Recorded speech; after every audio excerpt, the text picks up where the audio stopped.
Probably the number 3 question I get as a random internet guy is how much longer can this shit continue? How much longer can all this madness, all this money printing and all this endless war and all that stuff, like how long can all this shit go on for? How long can this real estate Ponzi scheme continue? How long can inflation continue? How long is all this going to go for?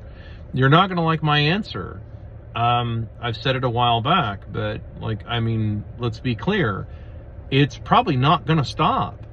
This is going to probably keep going. And the reason it's going to keep going is because of the dollar. Until the dollar collapses, this is going to continue, right? And what does it take to collapse the dollar? It takes a concerted effort by everybody to not take it anymore. And that's not going to happen, because all it takes is people who print dollars to just offer you more dollars. And then you go, oh, well, I can buy this or I can buy that. And so then you capitulate and you go do that until they tax it back from you and inflate back whatever value you thought you had. That's how that works, okay? It's also going to continue as long as the U.S. can continue to import slaves, right? This has nothing. I've been very clear about this. I don't give a shit what your skin color is, and I don't care what food you're eating. Dude, this is going to continue because they can continue to prop it up with endless amounts of slave labor from other countries. Until that stops, then no, the dollar's not going to collapse. It's probably just going to keep right on going, and they're going to create what I've termed pocketed inflation, because to my knowledge, I'm the only one who teaches that. I haven't found anybody else on the internet who talks about pocket inflation. And in short, pocket inflation, for those of you that are wondering or haven't seen those previous videos, is when you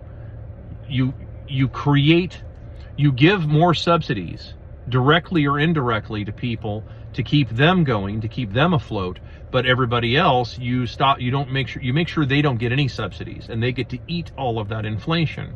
So Americans will get to have their prices continually going up.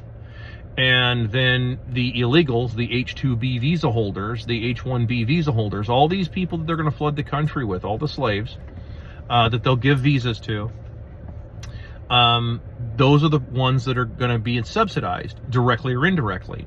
And remember, a subsidy comes in many different forms. It doesn't just come in the form of them handing them over a ball of sweaty money.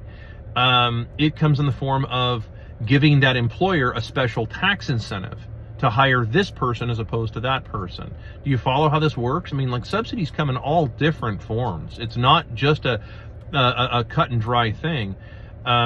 Or a company, let's say a company needs to have a loan to stay afloat, right? They need some money. So they go to a bank and they say, give me some money. And the bank says, oh, well, hey, we'll do this loan, but you need to hire all these people.